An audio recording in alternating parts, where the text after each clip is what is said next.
You know, maybe if Coach Prime didn't have MTV raps in the locker room before the game, at halftime, after the game, maybe they'd be in control of this game instead of getting beat like a drum. I mean, it's flat out embarrassing. He's running the MTV, got Fab Five Freddy, whatever the is Flavor Flav. This racist hates how Colorado head coach Deion Sanders has reshaped the program. What an embarrassment. This clown talks a good game. He's got MTV raps in the locker room. He ain't no coach. That's not a football program. That's an MTV house party, MTV raps. It's an embarrassment, it's an abomination, and it's a liability. Don't send your kids there. If you send your kid to Deion Sanders, he's going to come out wearing a hunk of gold chain. He ain't getting a job. He ain't even getting a diploma. He's going to get himself a criminal record hanging out with Deion Sanders and his Fab Five Freddy, MTV rap. Go.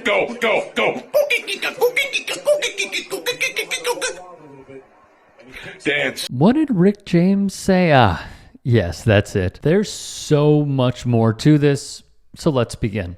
A simple Google search would show MTV Raps aired from 1988 to 1995. I know we're all getting a little older, all right?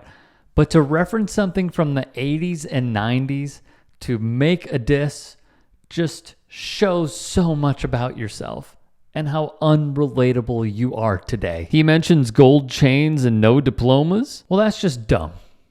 And I'll show you why. Jackson State had a graduation success rate of 90%, the highest in the conference, and tied with Ole Miss and Mississippi State Athletics for the highest in the state. That's according to Langston Newsome of the Clarion Ledger, wrote Sports Illustrated. The Tigers football program has the most student athletes in the JSU athletic department. Thus, the football team staff is also responsible for the high graduation success rate. As always, racists like this dude will espouse bigotry, and they believe it is merited, in fact, when actually it is not in the slightest.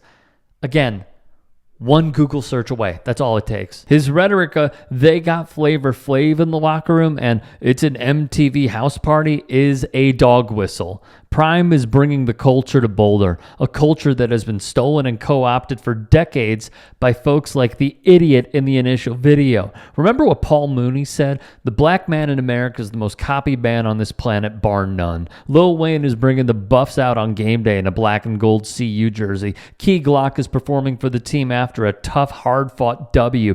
Offset is partying with students at Folsom Field. The frickin' Wu-Tang Clan is in Boulder for the Buffs. Compared to where you've been. I'm supposed to be. I'm in my purpose, and I absolutely love it. Let's go even further, shall we? Entering the 2023 season, there were only 14 black head coaches, or 10.5% of the 133 schools. Just 8 of them are in a Power 5. None are in the SEC or Big 12. The numbers are grossly not indicative of the 50% black players on D1 rosters. Perry Bacon, a writer, would say, college football has always seemed a white and Republican sport on some level. The best programs are Alabama, Mississippi, Georgia, red states. The main character, I'd say, of college football is usually one of the older white male coaches, the most famous being Nick Saban of Alabama. Deion is really changing that. Fellow writer Ted Johnson would add, when you are raised in a country that routinely tells you